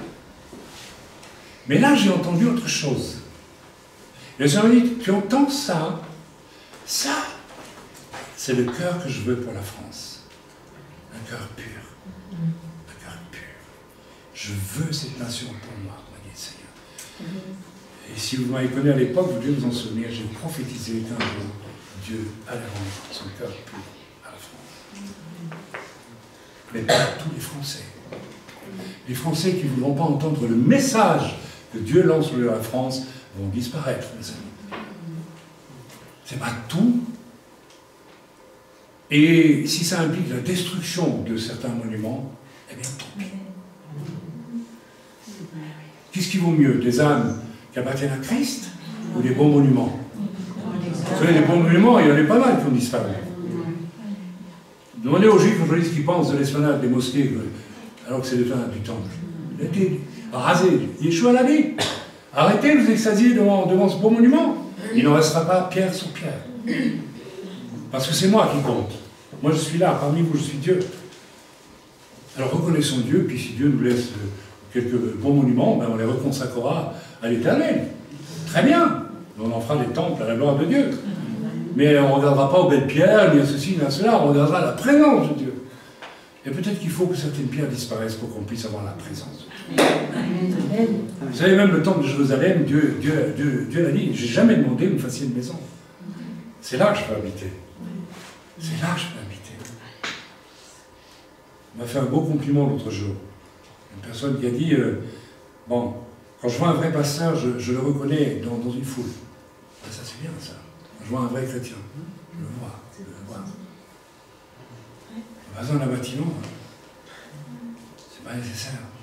Ok, donc Dieu a un projet pour la France. Et je termine en vous disant que les 4-5 dernières années, le Seigneur nous a ramenés en France doucement, la fin du mois, incognito quelque part.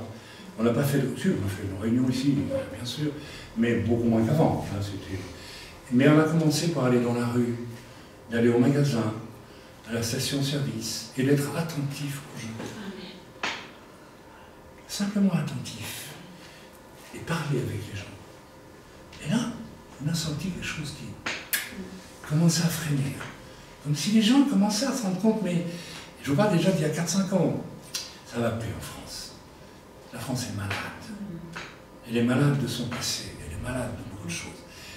Mais j'ajoute, Dieu veut la guérir. Dieu ne veut pas guérir ce pays. Ce qui est foutu, fichu, et sera détruit. C'est tout, ça doit disparaître. Mais vous avez compris ce que je veux dire quand Dieu dit qu'il veut guérir. Et on a commencé à avoir des gens qui écoutaient quand on parlait du Seigneur. Il venait pas nécessairement au salut, mais il n'était pas fermé avant. Il était pas tranquille. Je ne crois pas en Dieu. Dieu n'existe pas. Il est de transformation. On a connu ça. Je me moque un peu, mais c'est gentil. Hein. Je ne vous choque pas, j'espère. Mais on a connu ça. Vous vous rappelez les deux bons hommes qu'on évangélisait il y a presque 40 ans ici. On est venu de Belgique évangéliser dans une ville de France, dans la rue. Hein, avec les satanistes qui nous arrachaient nos calicots la nuit, les calicots qu'on avait mis devant, avec l'autorisation de la mairie, devant une salle de réunion, on se tenait pour inviter les gens à venir à la réunion. Et je vous en passe, c'est des meilleurs au niveau du combat spirituel. Et alors, pendant qu'on témoignait en rue, n'est-ce pas, il y avait deux messieurs, alors, typiquement français, vous voyez ce que je veux dire? Presque le costume on reconnaît. Je sais pas, c'est que même les gens ont des vêtements laïques. C'est bizarre. Non, mais votre façon de dire, vous trahissez ce que vous êtes à l'intérieur. Hein? Alors parfois, on a des surprises. Et je les regarde en face de moi et puis ils discutaient. Moi,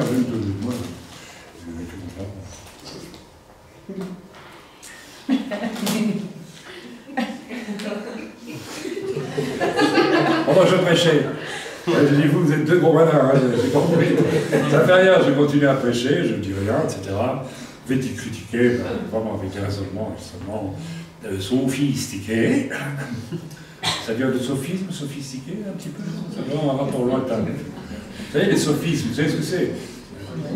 Vous avez eu un président qui était champion du monde. Il parlait pendant 1 heure, il disait rien. C'est les sophistes. Français, françaises. En ce jour si particulier. Il ne dira pas pourquoi. Hein. J'ai tenu à m'adresser à vous parce que je sais du fond du cœur qu'il faut que je vous parle. Parce que si je ne vous parle pas, c'est bien. Voilà. Le bout d'une heure. Et tout le monde écoute. Mitterrand, champion du monde, le sophiste. Non, je vous assure. Enfin, bref. Alors, au bout de 10 minutes que ces gars, ne se pas se moquer de nous, ils avaient le droit, hein, on est libre. Hein. Ils ont dit, tu traverses la rue et tu prends une Bible. Alors je vais vers eux, parce qu'ils me regardaient, on était à 10 mètres de distance, à peine.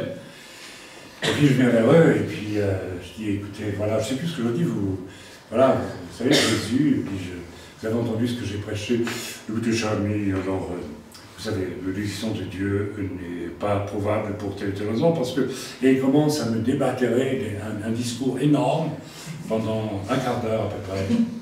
Et moi, ça me dit, tu ne dis rien, tu écoutes. Voilà. Et puis, quand ils ont fini leur discours d'un quart d'heure, pour démontrer la non-existence de Dieu, parce que c'est ce qu'ils voulaient me prouver, le Seigneur dit, maintenant tu peux parler. Alors je l'ai laissé parler pendant un quart d'heure, c'est pas mal. Surtout moi qui parle beaucoup. D'habitude. Pardonne-moi, c'est bien. Et alors, me vient cette parole terrible. Expliquez-moi, messieurs, comment vous faites pour parler de quelqu'un qui n'existe pas pendant 15 minutes d'affilée?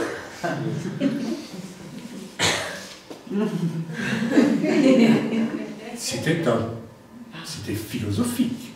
C'est un raisonnement philosophique. Il y en a un qui s'est mis à pleurer. J'ai dit, vous voulez la Bible? Il a pris la Bible.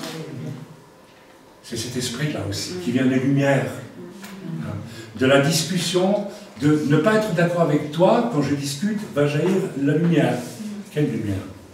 Les ténèbres de la confusion. Et c'est ça qui règne. Regardez vos échanges télévisés, on n'entend même plus ce que les gens se disent. On refuse d'écouter l'autre.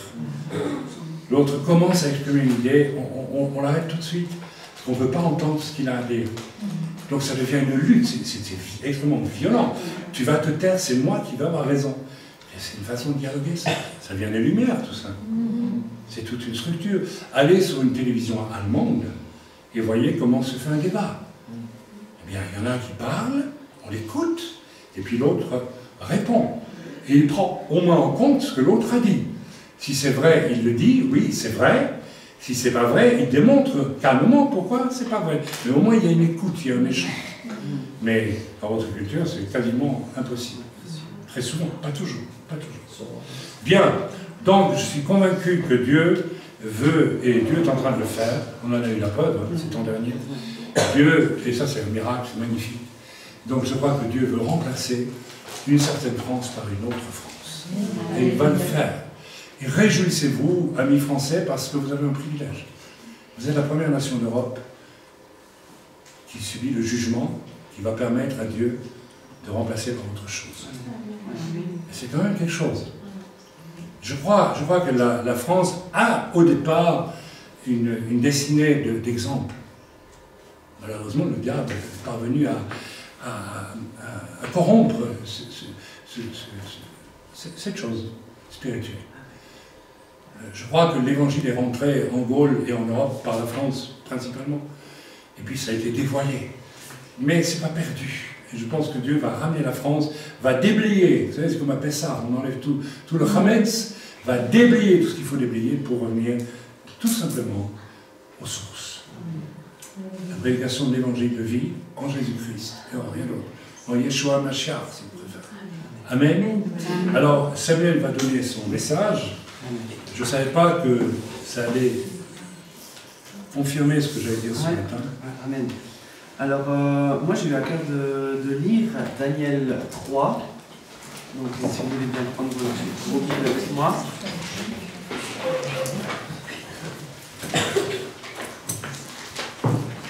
Et en fait, ce message, ce sera à la fois un encouragement peut-être pour les plus jeunes parmi nous, et aussi il y a un discours du Seigneur qui en a parlé dans tout ce qu'on en a vécu et dans tout ce qui a été vécu justement dernièrement, notamment avec Notre-Dame de Paris. Et il y a un discours du Seigneur pour moi là-dedans qui est d'actualité. Amen. Donc, on va pour poser le contexte, le verset 1, le roi Nebuchadnezzar fit une statue d'or, haute de 60 coudées et large de 6 coudées. Il la dressa dans la vallée de Dura, dans la province de Babylone. Voilà. Donc ça, c'est le roi qui lui-même élève une statue. Et on va voir ce que le roi demande. Donc on va sauter directement du verset 5 à 7. Au moment où vous entendrez, donc il s'adresse au peuple, Au moment où vous entendrez le son de la trompette, du chalumeau, de la guitare, de la sambuc, du psalterion, de la cornemuse et de toutes sortes d'instruments de musique, vous vous prosternerez et vous adorerez la statue d'or qu'a élevée le roi Nebuchadnezzar. Voilà. Verset 6 aussi. Quiconque ne se prosternera pas et ne l'adorera pas sera jeté à l'instant même au milieu de la fournaise ardente. Amen.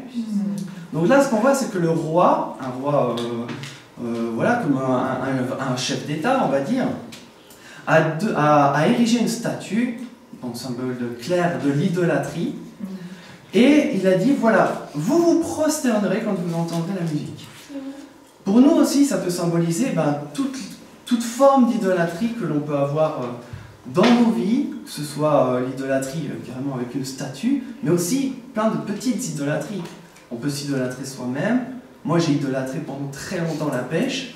Alors, il y en a, ça fait sourire, mais c'est une forme d'idolâtrie. Il y en a qui idolâtrent le sport. Il y en a qui... Voilà, il y a toute forme d'idolâtrie. Et ce que l'on peut aussi dire par rapport à nous aujourd'hui, c'est que le monde dans lequel on vit nous pousse à aller dans ces idolâtries-là. Et notamment le catholicisme, on a eu la démonstration ce matin qu'on comprend qu'il y a une stratégie de l'ennemi pour nous conduire vers le fait de devenir idolâtre. Amen. Amen. Mais on va voir quelle a été la réaction aussi de Daniel et de ses amis. Verset 7. C'est pourquoi... verset 8. À cette occasion, et dans le même temps, quelques Chaldéens s'approchèrent et accusèrent les Juifs. Ils prirent la parole et dirent au roi Nebuchadnezzar, au roi, vis éternellement. Tu as donné un ordre d'après lequel tous ceux qui entendraient le son de la trompette, du chalumeau, de la guitare, de la sambuc, du psalterion, de la cornemuse et de toutes sortes d'instruments devaient se prosterner et adorer la statue d'or, et d'après lequel quiconque ne se prosternerait pas et ne l'adorerait pas serait jeté au milieu de la fournaise ardente. Or, il y a des Juifs à qui tu as remis l'intendance de tes provinces de Babylone, Shadrach, Meshach et Abednego, hommes qui ne tiennent aucun compte de toi, ô roi. Ils ne servent pas tes dieux et ils n'adorent point la statue d'or que tu as élevée. Amen. Donc ce que l'on voit, c'est la réaction de Daniel et de ses frères. C'est moi je n'accepte pas de me soumettre à cette idolâtrie. Je n'accepte pas d'idolâtrer quelqu'un d'autre, d'idolâtrer. Moi, mon Dieu, c'est l'Éternel des armées. Amen. On sait tous que c'est aussi notre combat. Amen. Et c'est une position ferme dans laquelle Daniel et ses frères ont tenu. Amen. Ensuite, on peut lire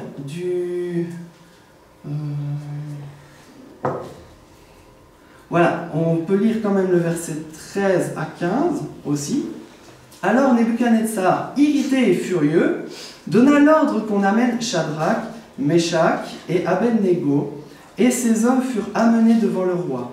Nebuchadnezzar prit la parole et leur dit, « Est-ce de propos délibérés, Shadrach, Meshach et Abednego, que vous ne servez pas mes dieux et que vous n'adorez pas la statue d'or que j'ai élevée? Maintenant tenez-vous prêts, et au moment où vous entendrez le son de la trompette, du chalumeau, de la guitare, de la sambuc, de psalterion, de la cornemuse, de toutes sortes d'instruments, vous vous prosternerez. » Et il ajoute même à la fin du 15, « Et quel est le Dieu qui vous délivrera de ma main ?» Amen. Donc là, il va encore plus fort, c'est qu'il les appelle et dit, « Maintenant vous le ferez. » Et il y a une chose aussi qui est intéressante, c'est que il cite à la fin, « Quel est le Dieu qui vous délivrera de ma main ?» Donc, parce que je suis tout puissant, vous devez faire ce que je vous dis, sinon vous allez mourir. Pour essayer de leur faire peur, essayer de leur amener la crainte dans le cœur, le doute. Et la réaction, c'est Shadrach, Meshach et Abednego répliquèrent au roi Nebuchadnezzar, « Nous n'avons pas besoin de te répondre là-dessus. Voici, notre Dieu que nous servons peut nous délivrer de la fournaise ardente, et il nous délivrera de ta main, ô roi. Sinon sache, ô roi, que nous ne servirons pas tes dieux, et que nous n'adorerons pas la statue d'or que tu as élevée. Voilà, position ferme. Comme nous tous, nous devons avoir, face à l'idolâtrie, une position ferme. Que ce soit toute forme d'idolâtrie. On doit vraiment dire, non, je ne sers que l'Éternel, le Dieu qui a donné Yeshua pour nous, Amen, et aucun autre Dieu. Mais, ce que l'on va voir plus tard, et ce qui nous concerne aussi, c'est que malheureusement, il y a des persécutions qui vont avec ça. Amen. Pourquoi? Parce que quand le diable va voir que vous avez fait ce choix-là, ben, il ne va pas être content. Amen. On a tous déjà vécu aussi des contre-attaques de l'ennemi pour essayer de nous décourager. Certains sont rentrés un peu comme dans une fournaise aussi. Amen. On va voir c'est ce qui est arrivé là. Au verset 16 à 23, donc on a déjà vu le début. Verset 19. Sur quoi Nebuchadnezzar fut rempli de fureur, il changea le visage en tournant ses regards contre Shadrach, Meshach et Abednego. Il reprit la parole et ordonna de chauffer la fournaise 7 fois plus qu'il ne convenait de la chauffer. Puis il commanda à quelques-uns des plus vigoureux soldats de son armée de lier, Shadrach, Meshach et Abednego, et de les jeter dans la fournaise ardente.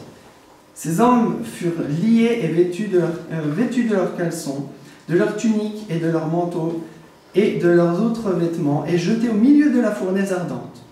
Comme l'ordre du roi était sévère, et que la fournaise était extraordinairement chauffée, la flamme tua les hommes qui y avaient jeté Shadrach, Meshach et Abednego. Et ces 3 hommes, Shadrach, Meshach et Abednego, tombèrent liés au milieu de la fournaise. Et qu'est-ce qui s'est passé dans la fournaise? Et ça, il faut vraiment que vous le preniez aussi comme un encouragement pour chacun d'entre vous, parce qu'on peut tous, et on risque tous de passer par des fournaises, parce que l'ennemi n'aime pas ce que vous êtes devenus en Christ. L'ennemi ne l'aime pas, parce que quand on marchait sur le chemin qui était boueux et de péché, forcément l'ennemi nous laissait parce qu'on était sur le chemin que lui avait tracé devant nous. Mais quand on est venu à Christ, on a changé de voie. Et là, l'ennemi n'aime pas du tout ce changement de voie. Et il va vouloir aussi, peut-être un jour, vous projeter dans une fournaise. Amen. La fournaise va peut-être pour vous décourager, peut-être pour vous faire douter, comme il a essayé. Mais là, qu'est-ce qui s'est passé? Alors le roi Nebuchadnezzar fut effrayé. Amen. Il se leva précipitamment, il prit la parole et dit à ses conseillers, « N'avons-nous pas jeté au milieu du feu 3 hommes liés ?» Ils répondirent au roi, « Certainement, au roi. » Il reprit et dit, « Eh bien, je vois 4 hommes sans lien qui marchent au milieu du feu et qui n'ont point de mal. Et la figure du 4e ressemble à celle d'un fils des dieux. » Amen. À votre avis, qui c'était? Yeshua. Amen. Donc, c'était Yeshua. Donc, et puis vous connaissez la suite, et ça a vraiment servi en plus de témoignage. Amen. Mais pourquoi? Parce que Daniel et ses frères sont restés droits dans leurs bottes, entre guillemets. Ils sont restés droits, fermes. Ils ont dit, moi l'idolâtrie, je n'en veux pas. Ce que je veux, c'est servir l'Éternel des armées. Amen. Et j'ai, en lisant donc tous ces passages, je vous laisserai lire la suite, parce qu'on a un programme chargé. J'ai vraiment ressenti qu'il fallait qu'on prenne du recul par rapport à cette histoire. Par rapport à l'histoire de la fournaise. Et ce que je ressentais, c'est vraiment, comme l'a dit Raïm, c'est que Dieu est en train de faire descendre une fournaise dans le monde, et particulièrement sur la France en ce moment. Typiquement ce qui vient d'arriver avec la Notre-Dame, pour moi c'était clair quand j'ai lu ça aussi, j'ai vu le parallèle. Mais, à la différence de cette fournaise-là, qui était une fournaise, on va dire, si on la projette aujourd'hui, on peut dire que c'est comme si le diable voudrait nous faire passer pour une fournaise, mais quand c'est Dieu qui amène une fournaise, là, c'est quand même différent. Parce que quand c'est Dieu qui amène une fournaise, et on peut lire dans Ésaïe 66, verset 6, on va rapidement le lire.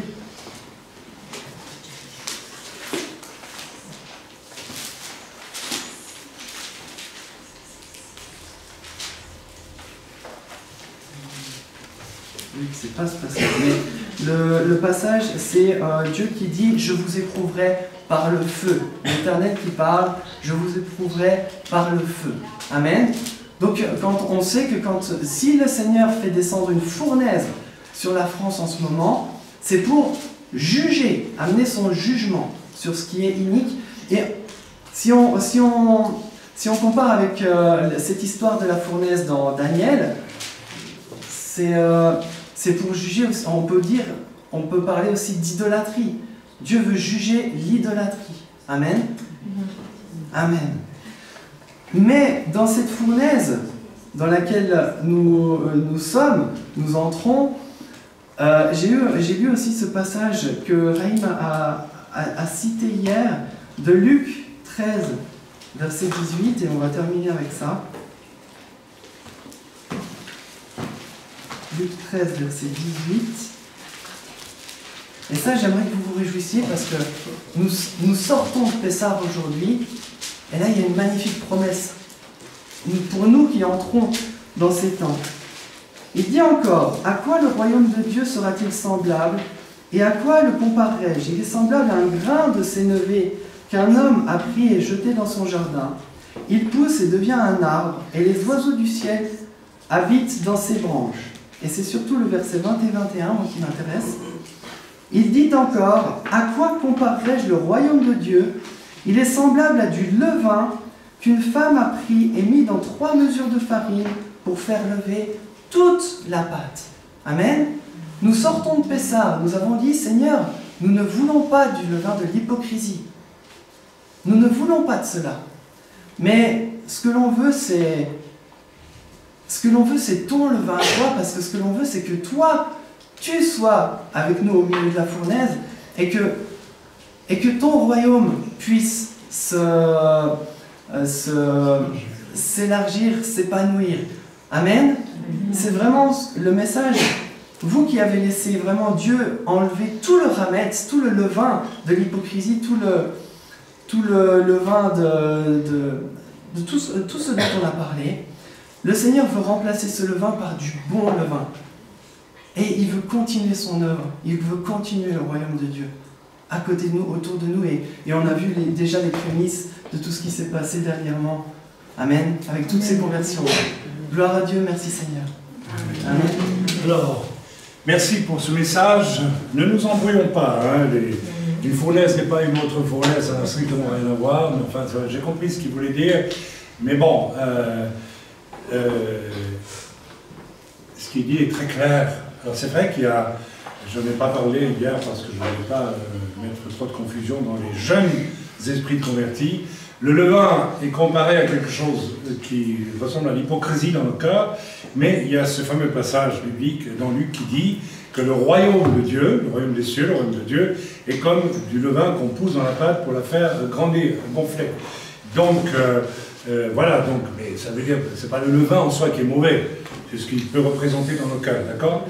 Et donc l'idée que tu as développée ce matin, elle est très juste dans le sens où, oui, le Seigneur veut enlever toute forme d'idolâtrie, veut juger l'idolâtrie en France et la remplacer par quelque chose d'autre, n'est-ce pas, qui est ce fameux levain que l'on met dans le pain pour faire gonfler une pâte d'ailleurs le salut pour de nombreuses âmes.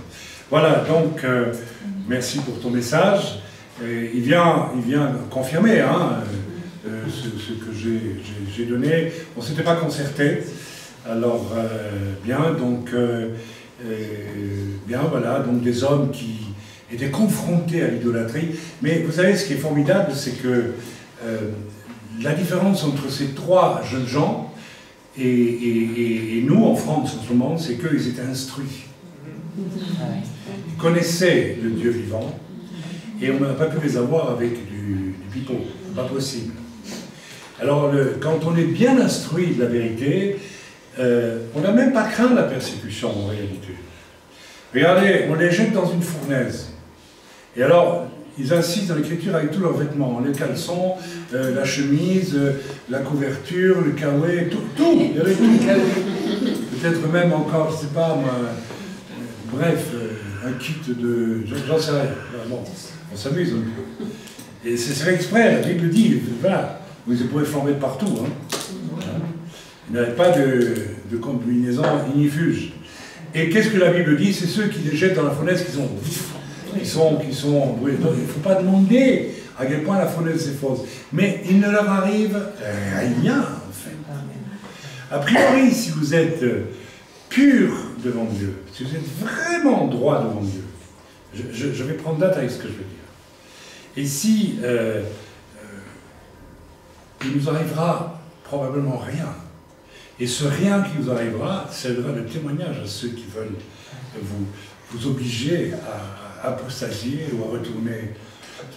Alors, je sais qu'il y a la possibilité ultime du martyre, ça existe, c'est une autre question. Okay? Donc, la foi et la connaissance de l'Écriture et la foi nous vissent littéralement dans une position de force. D'accord?